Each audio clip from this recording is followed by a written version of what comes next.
لبيك اللهم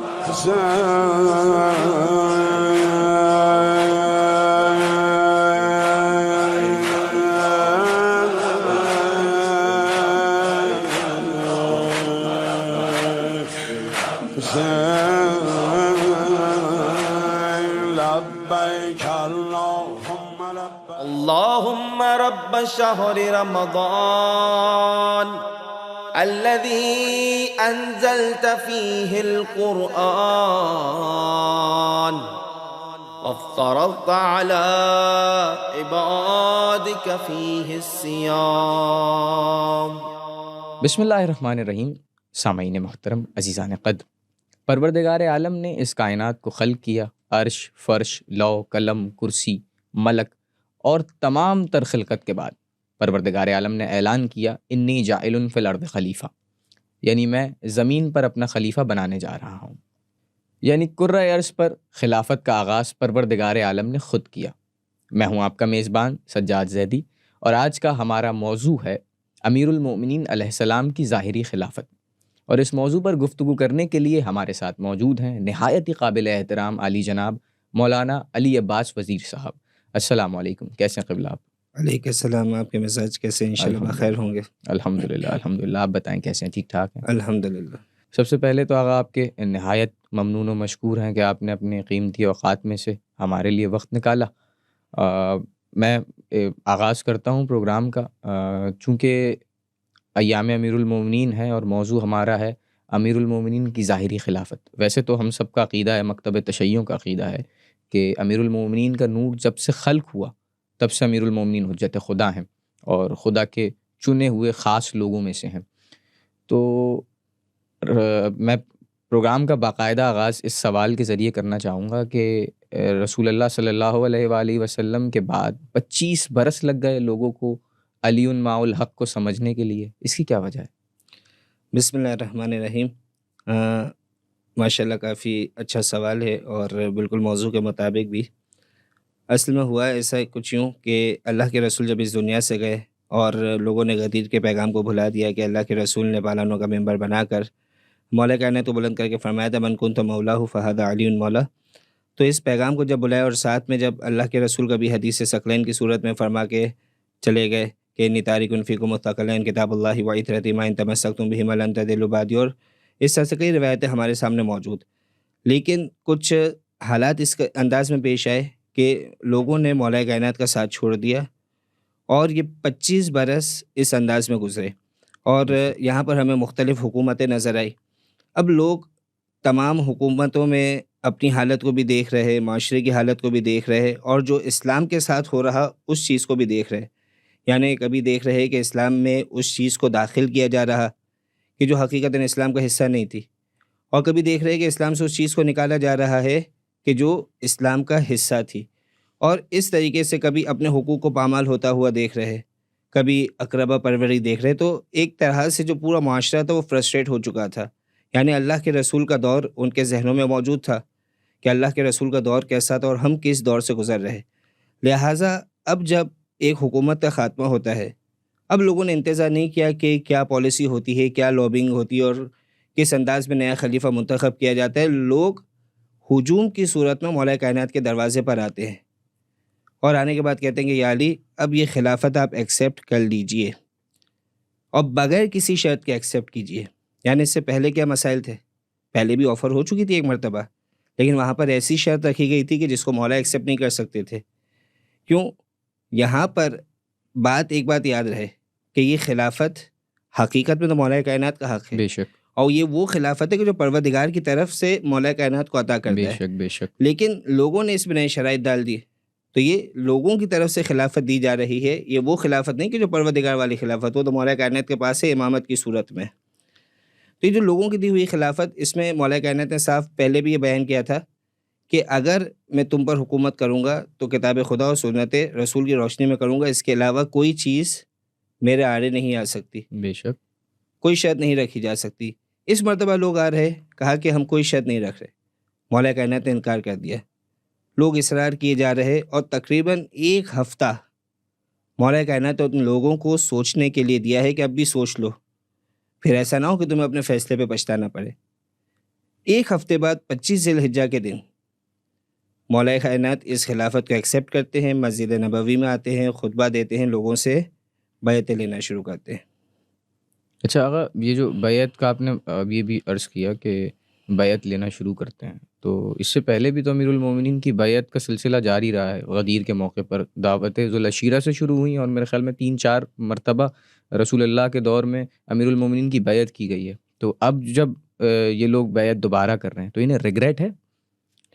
اب ریگریٹ بظاہر اس انداز میں نظر آ رہا ہے کہ فرسٹریٹ ہوئے ہوئے، اپنے حقوق کو پامال ہوتا ہوا دیکھ رہے، اسلام کے ساتھ زیادتی ہوتے ہوئے دیکھ رہے، تو اس اعتبار سے کچھ ریگریٹ ہے۔ لیکن آگے جا کے جیسے انشاءاللہ بیان ہوگا کہ جس طریقے سے جب انہوں نے حقیقی حکومت دیکھی تو پھر انہیں خود مولا کائنات کے ہاتھ پہ بیعت کرنے کا بھی نعوذ باللہ ریگریٹ ہوتا ہے۔ لیکن اس وقت بظاہر تاریخ یہ بتا رہی ہے کہ لوگ پشیمان تھے اور مولا کائنات کے پاس آئے تو انہیں کوئی دوسری صورت نہیں نظر آ رہی تھی کہ جو اس ممبر پہ بیٹھنے کا حقدار ہو۔ صحیح، تو اب ہم یہاں سے آغاز کرتے ہیں جو حکومتی سلسلے تھے، یعنی جب امیر المومنین کی ظاہری خلافت قائم ہو چکی ہے، اب ابتدائی یہاں پر ایک بات اور میں ایڈ کرنا چاہوں گا، اب چونکہ بات چل رہی ہے اس حوالے سے کہ خلیفہ رسول کون ہو سکتا ہے، یعنی اگر مختلف اعتبار سے دیکھا جائے، خود قرآن مجید میں سورہ جمعہ میں پروردگار ارشاد فرما رہا کہ هو الذی بعث فی الامیین رسولا منہم، کہ وہ اللہ کے جس نے امین میں انہی میں سے ایک رسول مبعوث فرمایا۔ اب کچھ ذمہ داری اس رسول کی پروردگار بتا رہا۔ پہلی ذمہ داری کیا ہے کہ یتلو علیہم آیاتہ، کہ وہ آیات کی تلاوت کرتا ہے، ویزکیہم، تزکیہ نفس کرتا ہے، ویعلمہم الکتاب، انہیں کتاب کی تعلیم دیتا ہے، والحکمہ، اور حکمت کی تعلیم دیتا ہے، وان کانوا من قبل لفی ضلال مبین، در حال کہ اس سے پہلے وہ صریحاً گمراہی میں مبتلا تھے۔ اب اللہ کے رسول کی کچھ ذمہ داریاں بیان کی گئی۔ اب ایک مثال کے ذریعے سے بات واضح کر دوں، اگلے سوال کی جانب بڑھیں گے کہ فرض کیجئے کہ آپ نے دیکھا ہوگا کہ مختلف علاقوں میں مختلف کلینکس ہوتے ہیں ڈاکٹرز کے۔ اب بسا اوقات ایسا ہوتا ہے کہ ڈاکٹر کو کسی ایجوکیشنل یا کسی اور ٹرپ کی وجہ سے اپنے کلینک کو چھوڑ کے ملک سے باہر جانا پڑتا ہے، تو دو صورت ہو سکتی ہے، یا تو کلینک بند ہو جائے گا، یا کلینک چلتا رہے گا، اس کی جگہ کوئی اور آ کر بیٹھ جائے گا، کوئی اور ڈاکٹر آ جائے گا۔ ہاں، اب یہاں پر آپ نے بات کی کون آ کر بیٹھے گا؟ کوئی اور ڈاکٹر آگے بیٹھے گا۔ فرض کیجئے ڈاکٹر چلا گیا، اس کی جگہ چپراسی آ کر اگر بیٹھ جائے، تو علاج تو نہیں ہو سکتا کیونکہ اس کا کام نہیں ہے علاج کرنا، کام نہیں ہو سکتا۔ الیکٹریشین آ کے بیٹھ جائے، فائدہ دے سکتا ہے۔ تو یہ بات ہے کہ ڈاکٹر کی جگہ کسے آنا چاہیے؟ ڈاکٹر کو ہی آنا چاہیے، ڈاکٹر کو آنا چاہیے۔ تو جب دنیاوی اعتبار سے ہم اس چیز کو سمجھتے ہیں کہ جس عہدے کا بندہ گیا ہے، جس صلاحیت رکھنے والا بندہ گیا ہے، وہی صلاحیت رکھنے والا، وہی کیپیبلٹی رکھنے والا بندہ اس کی جگہ پہ آ کے اس کا قائم مقام بن سکتا ہے، تو اللہ کے رسول کا بھی قائم مقام وہی بن سکتا ہے کہ جو واقعاً نفس رسول ہو۔ نفس رسول کے علاوہ کوئی نہیں بن سکتا، اور امیر المومنین کے علاوہ کوئی اور ہو نہیں سکتا، کیونکہ امیر المومنین نے خود کہا کہ میں نے نبی کریم سے ایسے علم لیا جیسے پرندہ اپنے بچے کو دانا دیتا ہے۔ تو یہ بات، تو میں دوسرے سوال کی طرف بڑھوں گا کہ امیر المومنین علیہ السلام کی اب ظاہری خلافت کا آغاز ہو چکا ہے، ہم نے بات کی کس طریقے سے ہوا، سارا سلسلہ رہا۔ اب ابتدائی کار حکومت کیا ہے مولا کے، کیا اسٹریٹجیز ہیں مولا کی، کیا مولا اسٹریٹجی کیا اپنا رہے ہیں؟ یہ سوال ایک اعتبار سے دیکھا جائے تو بہت زیادہ پھیلا ہوا ہے، لیکن اگر مختصر ترین اس کا جواب دیا جائے تو کچھ کام مولا کائنات کی طرف سے ہمیں نظر آتے ہیں۔ پہلا کام جو مولا کائنات نے یہ کیا کہ اب جب حکومت ہوتی ہے، کہیں بھی حکومت ہو، تو جو حاکم ہے اس کے مختلف نمائندے ان ہر علاقوں میں ہوں گے کہ وہ علاقے جو حاکم کے تحت ہے۔ بے شک، یعنی اگر کسی ملک کا حاکم ہے تو ہر شہر میں اس کے نمائندے موجود ہوں گے جو اسے ریپرزینٹ کر رہے ہوں گے۔ تو بادشاہی نظام میں بھی ایسے ہوا کرتے، ہر حکومت میں ایسا سلسلہ ہے، وزرائے عظام ہوتے وزراء۔ تو اسلامی مملکت جہاں تک پھیلی تھی، ہر شہر، ہر ملک، وہاں پر اس حکومت کے نمائندے موجود تھے جنہیں عمال کہا جاتا ہے۔ مولا کائنات جب ظاہری خلافت پر آتے ہیں تو اس اعتبار سے پہلا کا مولا کائنات نے یہ کیا کہ ان عمال کو، ان ریپرزنٹیٹیوز کو مولا نے مقرر کیا کہ جو واقعاً اس چیز کے حقدار تھے۔ پہلے جو عاملین بنائے گئے ان میں کبھی اقربا پروری کا خیال رکھا گیا، کبھی دوستوں کو بھیجا گیا۔ پہلے یہ نہیں دیکھا گیا کہ انہیں بھیجا جا رہا ہے کہ جن میں واقعاً صلاحیت بھی موجود ہے یا نہیں ہے۔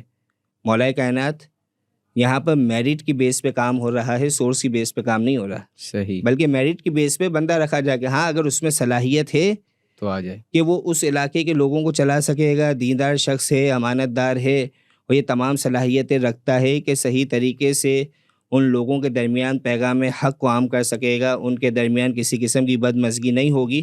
اور جو چیزیں مولا کے ایک جو کرائٹیریا تھا، اس کرائٹیریا کے اعتبار سے مولا نے اپنے عمال کو مقرر کیا. ہاں، یہاں پر کچھ لوگ ایسے ہمیں نظر آتے ہیں کہ جنہیں اپنے عہدے پر برقرار رکھا گیا ان کی صلاحیتوں کی وجہ سے، لیکن اس میں بھی کچھ قضایا وغیرہ ہوتے، وہ الگ چیزیں.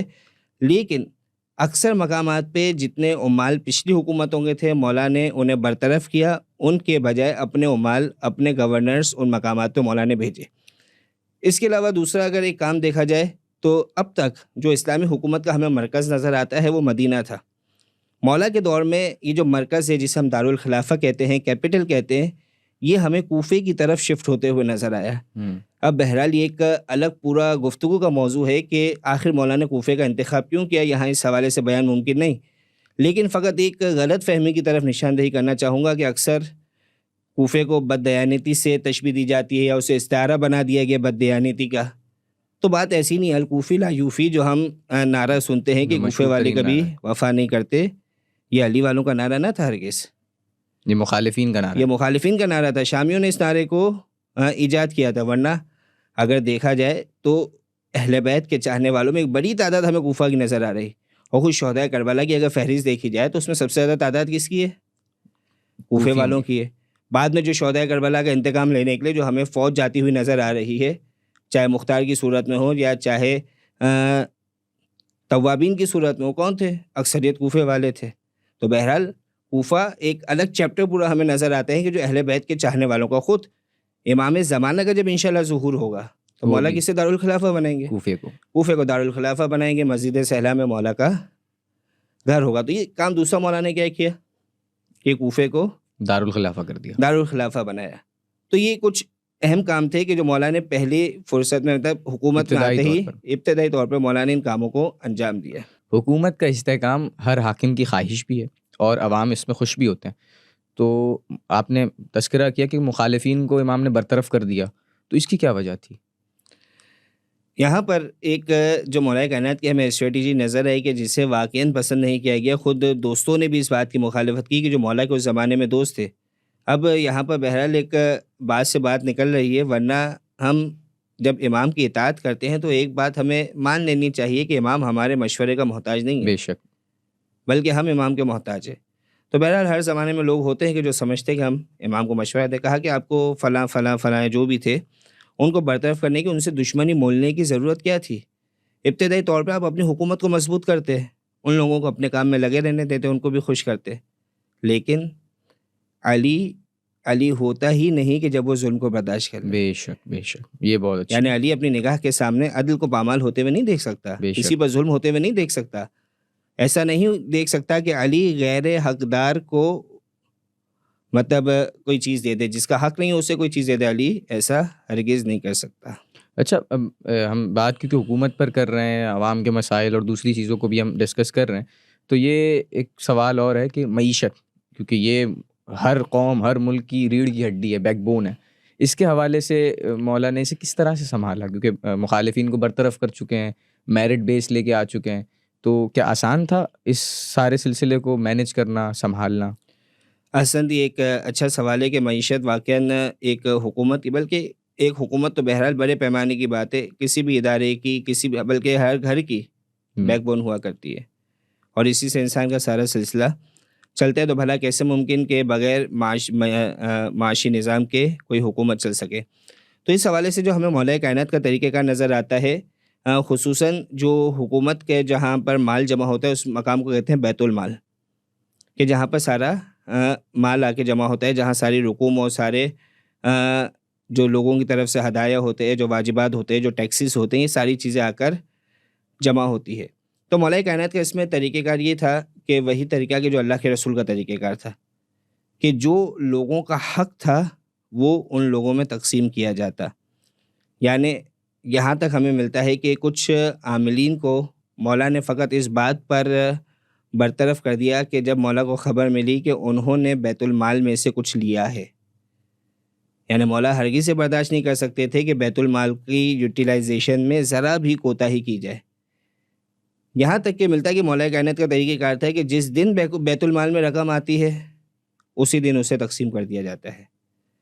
کبھی ایسا ہو گیا کہ رات کی تاریکی میں آدھی رات کو کبھی کہیں سے قافلہ آیا اور وہ رقم لا کے دے رہا تو پھر اس میں مولا اگلے دن اس کو تقسیم کیا کرتے تھے.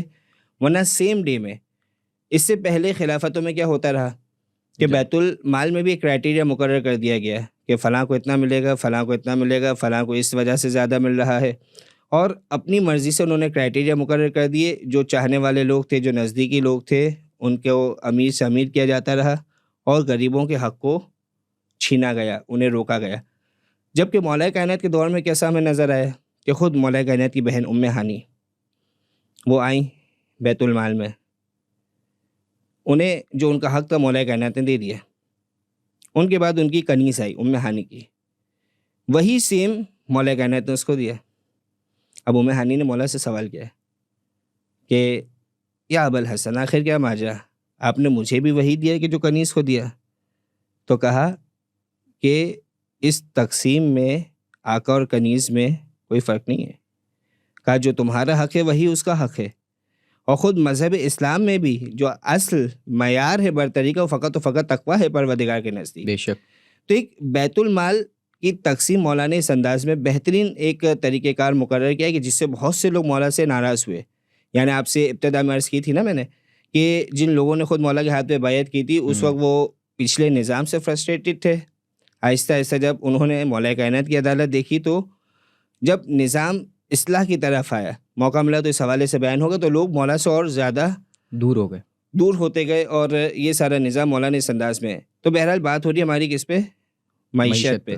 تو ایک تو بیت المال کی تقسیم، دوسرا اگر دیکھا جائے تو حکومت میں ہمیں جو پروردگار کا جو نظام نظر آتا ہے، مختلف جو اکنامک ہمیں طریقہ کار نظر آتے ہیں دنیا میں، کہ کہیں پر ہمیں کیپٹلزم نظر آ رہا ہے کہ جو امیر کو امیر تر کرتا جا رہا اور غریب کو غریب تر کرتا جا رہا. ٹھیک ہے.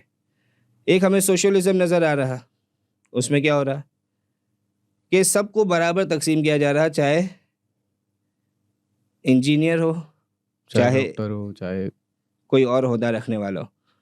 اسلام میں ہمیں کیا نظر آتا ہے کہ اسلام میں ایسا نہیں کہ سب کو برابر تقسیم کیا جاتا، نہیں، بلکہ اسلام کو معاشی نظام کہ ہر شخص امیر نہیں ہو سکتا، ہر شخص پیسہ نہیں کما سکتا، لیکن جو امیر بھی ہے کیا دوسروں پر وہ برتری رکھتا ہے؟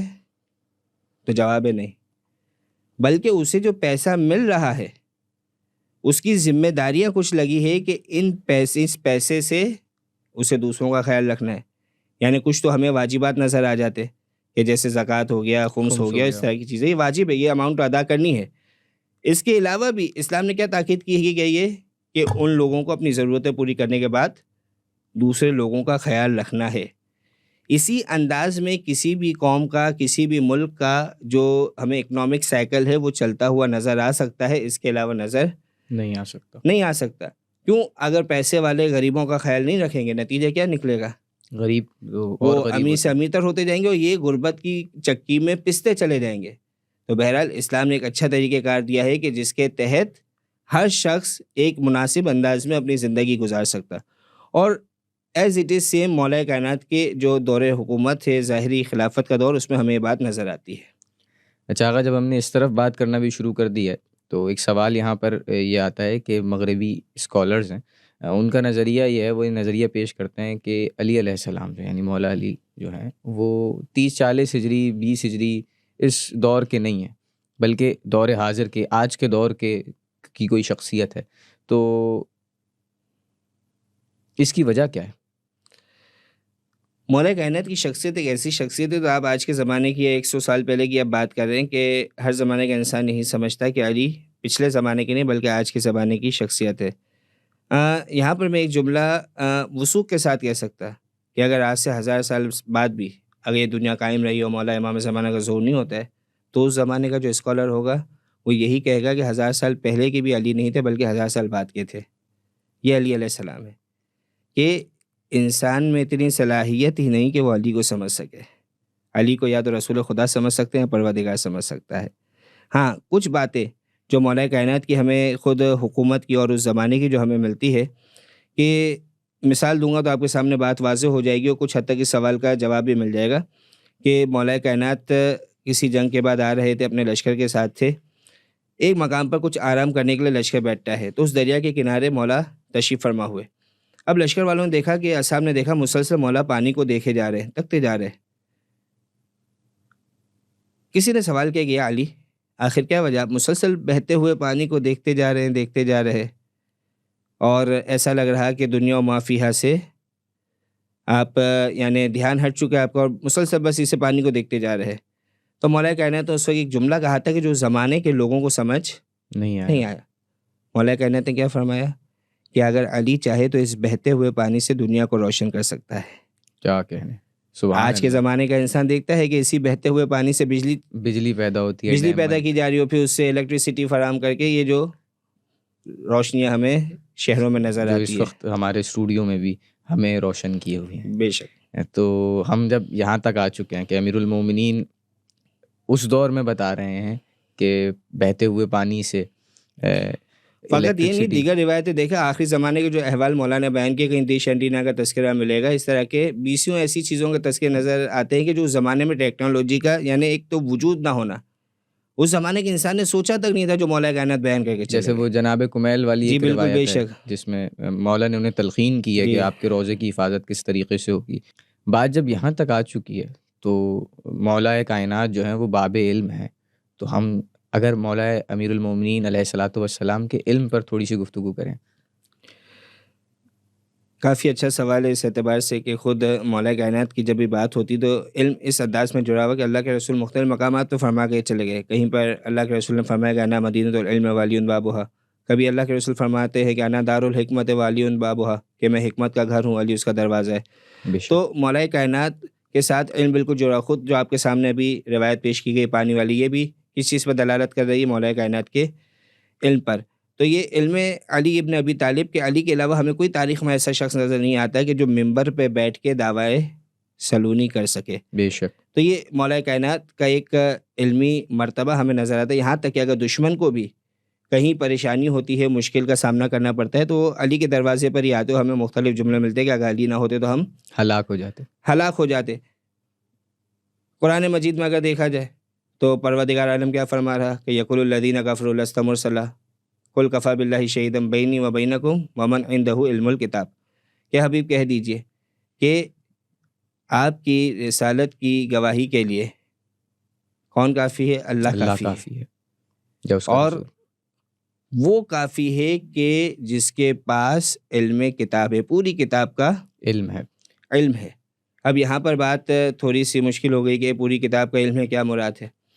یہاں پر ہم جائیں گے ذرا سا جناب سلیمان ابن داؤد کی طرف. ملکہ بلقیس والا واقعہ، ملکہ سبا کا واقعہ سب نے سنا ہے کہ جناب سلیمان نے ایک فرمائش کی تھی کہ کون ہے جو سب سے پہلے اس تخت کو لا سکے. تو قرآن مجید کیا کہتا ہے کہ ایک جن کھڑا، وقال عفریت من الجن، عفریت کوئی کھڑا ہوا جنات میں سے، اور کیا کہا کہ آپ ابھی اپنے مقام سے کھڑے نہیں ہوں گے کہ وہ تخت آپ کی نگاہوں کے سامنے ہوگا. جناب سلیمان نے کہا کہ نہیں، اس سے بھی پہلے. تو قرآن مجید اس بات کو کوٹ کرتا ہے کہ اب وہ اس نے کہنا شروع کیا من عندہ علم من الکتاب، کہ جس کے پاس علم کتاب میں سے ایک قطرہ تھا. یہ کون تھے؟ آصف برخیہ، جناب سلیمان کے وزیر. اس نے کیا کہا کہ انا آتی قبل ان یرتد الیک طرفک، آپ پلک نہیں جھپکیں گے اس کے سامنے وہ آپ کا تخت ہوگا. یہ ہوا ابھی پلک جھپکی نہ تھی کہ تخت بلقیس جناب سلیمان کی نگاہوں کے سامنے آ گیا. تو آصف بن برخیہ کون تھے؟ کہ جس کے پاس علم کتاب کے سمندر میں سے ایک قطرہ موجود تھا. علی وہ ہے کہ جو پورا علم کتاب اپنے ہاتھوں میں رکھتے ہیں. قرآن مجید فرماتے ہیں کل شیء احصیناہ فی امام مبین. تو یہ علی ابن ابی طالب کا علم ہے. اچھا، ہم نے پیچھے بات کی تھی کہ کچھ لوگ جو ہے وہ جن کو پہلے ریگریٹ تھا، پھر انہیں بیعت کرنے پر ریگریٹ ہو گیا کہ ہم نے یہ کیوں کیا. تو قوم اور عوام جو ہے خوش ہوتے ہیں انصاف پر، اور امیر المومنین کے حوالے سے جو عدالت اور جو انصاف کے واقعات ہم نے سن رکھے ہیں، جو قضاوت کا میدان ہے، امیر المومنین نے وہ کیسے فتح کیا؟ یہ ایک اچھا سوال ہے، کیونکہ کسی بھی قوم کے خوشحال ہونے کے لیے وہاں قضاوت کا نظام مضبوط ہونا چاہیے، جہاں لوگوں کو پتہ ہے کہ ہمیں عدل و انصاف مل جائے گا، جہاں عدالتیں ہمیں انصاف دے گی، ہمارے قضایا کو حل کرے گی، تو وہاں لوگ خوش ہوں گے، انہیں پریشانی نہیں ہوگی کہ اگر کوئی ہمارا حق غصب کرتا ہے تو ہمیں عدالت وہ حق دلوا دے گی۔ بے شک تو مولا کائنات کا بھی اس پر دیکھا جائے تو بہت زیادہ فوکس نظر آتا ہے۔ اب ہر جگہ قضاوت مولا کائنات تو نہیں کرتے، یعنی ہاں یہ ملتا ہے مسجد کوفہ میں ہمیں دقۃ القضاء نظر آتا ہے کہ جہاں بیٹھ کر مولا کائنات قضاوت کیا کرتے تھے، فیصلے دیا کرتے تھے، اور خود اس کے سامنے آپ بیت التشت کو بھی دیکھتے ہیں کہ جہاں ایک مخصوص فیصلہ بھی دیا تھا، تو اس انداز میں مولا کائنات کے فیصلے نظر آتے۔ لیکن ہر ایریا میں، ہر علاقے میں مولا نے ایک قاضی مقرر کیا گیا تھا کہ جس کی ذمہ داری تھی کہ وہ فیصلہ سنائے۔ اب یہاں پر ایک بڑی مزے کی بات ملتی ہے کہ پہلے جتنی حکومتوں میں ایک قاضی کو یا قاضی القضات کو جو پیسے دیے جاتے تھے، جو وظیفہ دیا جاتا تھا، مولا کائنات کے دور میں اس سے زیادہ وظیفہ دیا جانے لگا۔ تو لوگوں نے سوال کیا کہ یا علی آخر اس کی کیا وجہ ہے، آپ قاضی کو اتنے پیسے دے رہے ہیں، اتنی دولت دے رہے ہیں؟ کہا کہ میں قاضی کو اتنی دولت اس لیے دے رہا ہوں کہ کوئی رشوت کے ذریعے سے اسے خرید نہ سکے، سبحان اللہ سبحان یعنی وہ پھر دنیاوی لالچ میں اپنے فیصلے کو متاثر نہ ہونے دے۔ کہا اس وجہ سے میں اس کی ضرورت کو پورا کر رہا ہوں۔ اس معاملے میں مولا اس قدر سخت ہے، یعنی خود مولا کائنات کا واقعہ ملتا ہے کہ ایک مرتبہ اسی فریق کے ساتھ مولا کائنات تشریف لے گئے عدالت میں۔ اب جس فریق کے ساتھ مولا کائنات گئے، تب قاضی نے دیکھا امیر المومنین مولا کائنات آئے ہوئے عدالت میں، تو وہ احتراماً کھڑے بھی ہو گیا اور مولا کو سلام بھی کیا۔ مولا کو اس کا یہ عمل پسند نہیں آیا۔ کہا کہ قاضی کہا کہ چاہے سامنے جو بھی آ جائے، جو ایک فریق کے ساتھ سلوک ہوگا وہی بعین نہیں سیم سلوک دوسرے فریق کے ساتھ کیا جائے گا، کیا جائے، یعنی اس حد تک مولا کائنات قضاوت کے معاملے میں سخت تھے۔ تبھی دیکھا جائے تو علی کا دور قضاوت کے اعتبار سے بہترین دور نظر آتا ہے کہ کہیں بھی ہمیں کسی کے ساتھ بھی نزدیکی یا کسی کو فیور دینا، اس طرح کی کوئی چیز اس دور میں ہمیں نظر نہیں آتی۔ یعنی میں نے سوال کا ایک اور حصہ بھی تھا کہ کیا لوگوں کو اس بات پر ریگریٹ تھا، کیونکہ عدل انصاف ویسے تو لوگوں کو پسند ہوتا ہے، لیکن جب اپنی باری آتی ہے تو اکثر قوانین برے بھی لگنے لگتے ہیں۔ ہاں، یہاں پر بات اس انداز میں کی جا سکتی ہے کہ ایک چھوٹی سی مثال دوں کہ اگر آپ ایک ایسے معاشرے میں زندگی گزارتے ہیں کہ جہاں پہ لا قانونیت ہے، کسی قسم کا قانون نہیں ہے، آپ کو معلوم ہے کہ اگر آپ کسی کا حق غصب کریں گے تو کوئی آپ کو ٹوکے گا نہیں، آپ کسی کو نقصان پہنچائیں گے کوئی آپ کو بولنے والا نہیں ہے، آپ جیسے چاہے زندگی گزار سکے، جتنے قوانین چاہے پامال کرنا چاہے، آج کے زمانے میں مثال لے لیں، سگنل توڑ رہے ہیں کوئی ایشو نہیں ہے۔ تو اگر آپ کو معلوم ہے آپ ایسے معاشرے میں زندگی گزارنے کے عادی ہو چکے کہ جہاں پر کسی بھی قسم کا عدل و انصاف نہیں ہے، لا قانونیت کے آپ عادی ہو چکے، تو اب فرض کیجیے آپ کے سر پہ ایک ایسا حکمران آ جائے کہ معاشرہ اچانک سے سخت ہو جائے۔ یعنی اگر شخصیت کے اعتبار سے دیکھا جائے، حقیقت کے اعتبار سے دیکھا جائے، وہ صحیح کام کر رہے ہیں، ہونا یہی چاہیے۔ لیکن اگر آپ سے پوچھا جائے کہ آپ کو یہ طریقہ کار پسند آیا، آپ کہیں گے ہماری تو آزادی چھین لی گئی۔ صحیح بات ہے۔ تو یہی بات کہ جنہوں نے اس وقت یہ نہیں دیکھا کہ پروردگار کی چاہت کیا، جنہوں نے اپنی نفسانی خواہشات کو برتر سمجھا، تو ظاہر سی بات ہے ان کو مولا کائنات سے بیر ہونے لگا، مولا کائنات کے مخالف ہونے لگے۔ ان کے مطابق تو ان کا جو آزادی تھی، ان کی آزادی تھی، وہ ان سے چھین لی گئی۔ وہ پہلے ظلم کر سکتے تھے، اب ظلم نہیں کر سکتے، تو اس انداز میں مولا کائنات کی مخالفت ہونا شروع ہوئی۔ صحیح، یعنی عدلیہ کو اس طریقے سے لے کے چلے امیر المومنین کے عوام جو ہے وہ یعنی خود ہمیں یہ جملہ ملتا ہے کہ مولا کائنات کو ان کی شدت عدل کی وجہ سے قتل کیا گیا، یعنی یہ مولا کائنات کا شدت عدل تھا۔ علی کے بعد گوارہ نہیں تھی کہ عدل کے مخالف کوئی کام ہو۔ صحیح۔ اچھا، یہ عدالت سے ہم آگے بڑھتے ہیں کہ اب امیر المومنین کا دور ہے، یتیموں سے، بیواؤں سے امیر المومنین کا کیا سلوک ہے؟ کیونکہ یہ ایک بہت اہم پہلو ہوتا ہے ایک حاکم کا۔ یتیموں اور بیواؤں کے حساب سے اگر دیکھا جو غریبوں کے اعتبار سے، تو واقعاً علی جیسا انسان ہمیں نظر نہیں آتا۔ یعنی کچھ اس میں واقعات ہے کہ جو آپ کے سامنے پیش کرنا چاہوں گا۔ یتیموں کے حوالے سے اگر بات کی جائے تو مولا کائنات کون ہے کہ جو ابو الایتام کے نام سے مشہور ہے؟ ابو الایتام یعنی یتیموں کے بابا۔ اللہ اکبر۔ اور خود ہم نے دیکھا کہ جب مولا کائنات کو ضربت لگی تو کوفے کہ یتیم دودھ کا پیالہ لے کر پہنچے ہوئے، بے شک۔ کہا کیوں؟ کہا کہ اب تک علی ہمیں سیراب کرتے تھے، آج علی کو ضرورت ہے تو ہم آ رہے ہیں۔ جب مولا کائنات شہید ہوئے تو بچوں نے کہا آج ہم نے اپنے بابا کو کھو دیا۔ اللہ اکبر۔ یہ مولا کائنات کی شخصیت۔ جب بیواؤں کے اعتبار سے دیکھا جائے تو ہمیں ملتا ہے کس طریقے سے مولا کائنات ان کے گھر ضرورت کا سامان پہنچایا کرتے تھے، اور یہ واقعات یہاں پر طویل ہے، وقت میں اتنی گنجائش نہیں۔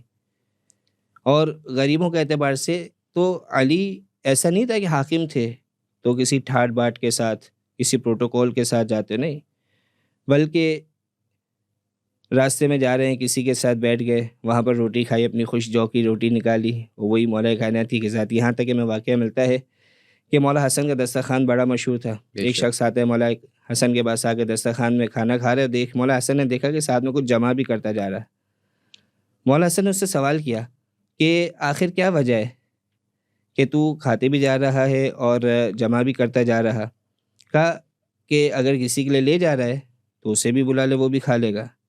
اگر تجھے کل کی فکر ہے تو کل بھی انشاءاللہ جس نے آج دیا ہے، جس پروردگار نے، وہ کل بھی دے گا، کل بھی یہ دسترخوان لگا ہوا ہوگا، تو کل آ کے تو کھا لینا۔ کہا کہ نہیں، راستے میں نے ایک شخص کو دیکھا کہ جو کی خشک روٹی پانی میں بھگو کے کھا رہا تھا، یہ میں کھانا اس کے لیے لے جا رہا۔ تو اس وقت امام حسن نے کہا کہ جس شخص کی تو بات کرے کوئی معمولی شخص نہیں ہے، بلکہ میرا بابا امیر المومنین علی ابن ابی طالب ہے کہ جو اس انداز کی زندگی گزار رہا۔ یعنی خود مولا کائنات یہ کہتے ہوئے نظر آتے کہ ابن عباس سے ایسی گفتگو ہو رہی تھی، مولا کائنات نے کہا کہ یہ حکومت، مولا کائنات نے اپنی پیون زدہ جوتی دکھائی، کہا کہ تمہارے نزدیک اس کی کیا قیمت ہوگی؟ کہا کچھ بھی قیمت نہیں ہے، پھینکنے کی یہ جوتی ہے۔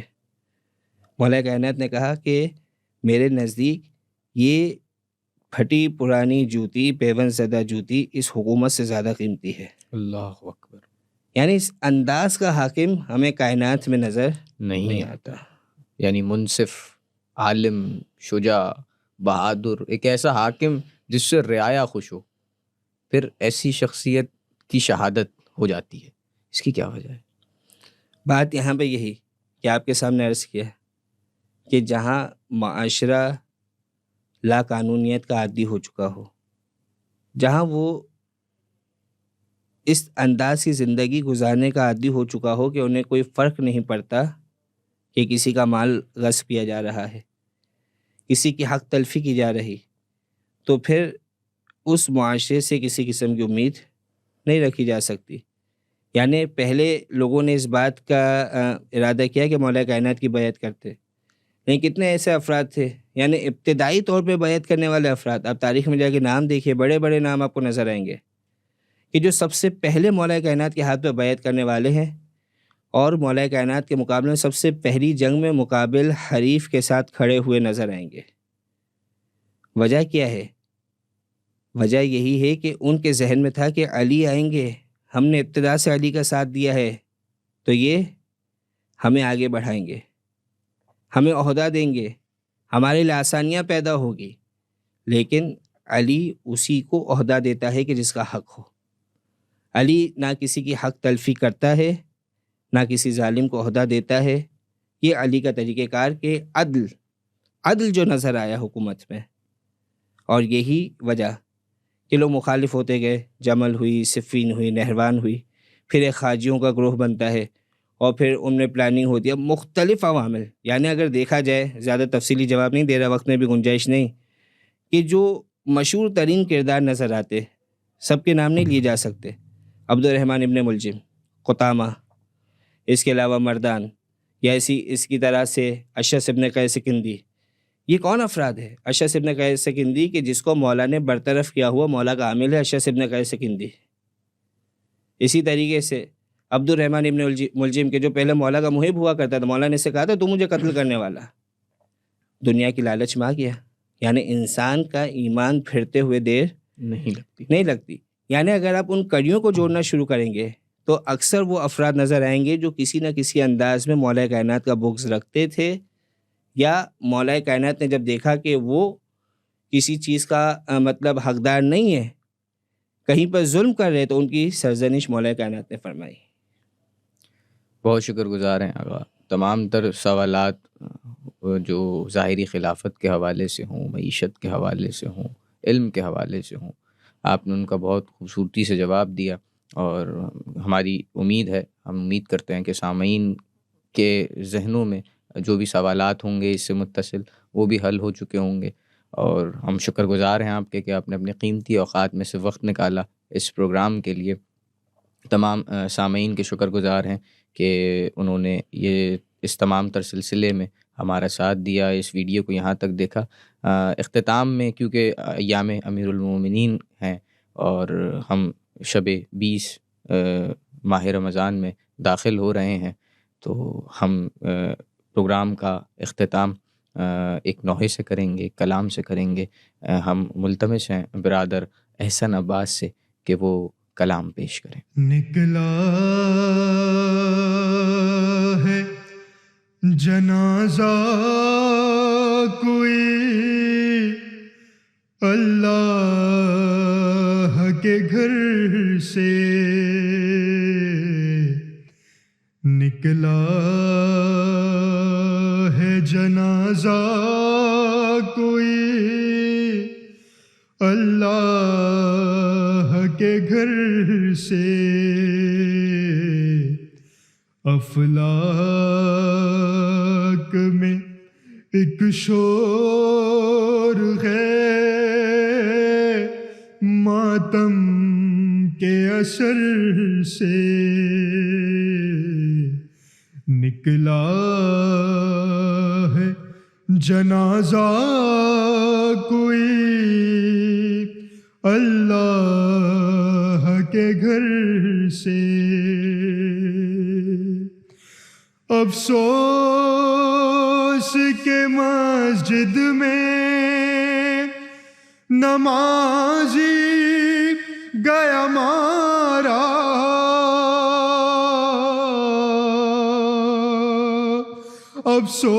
افسوس کے مسجد میں نمازی گیا مارا، ارے کچھ کم نہیں یہ حشر قیامت کے اثر سے، نکلا ہے جنازہ کوئی اللہ کے گھر سے، ارے شبیر کو یاد آ گئی خود اپنی سکینہ، شبیر کو یاد آ گئی خود اپنی سکینہ، زینب کو ہٹایا گیا جب لاش پدر سے، نکلا ہے جنازہ کوئی اللہ کے گھر سے،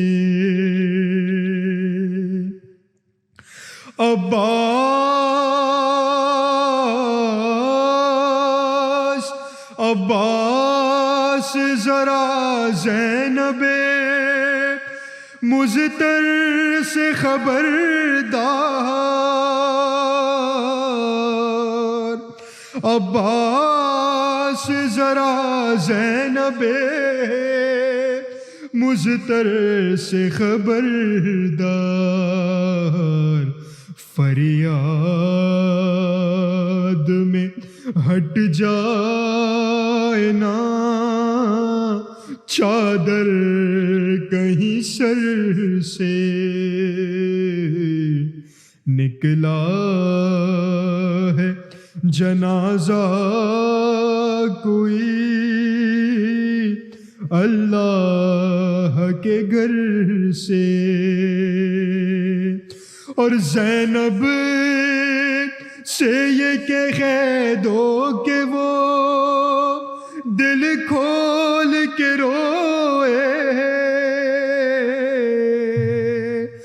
زینب سے یہ کہہ دو کہ وہ دل کھول کے روئے، شبیر کی ہمشیر ہے رونے کو نہ تر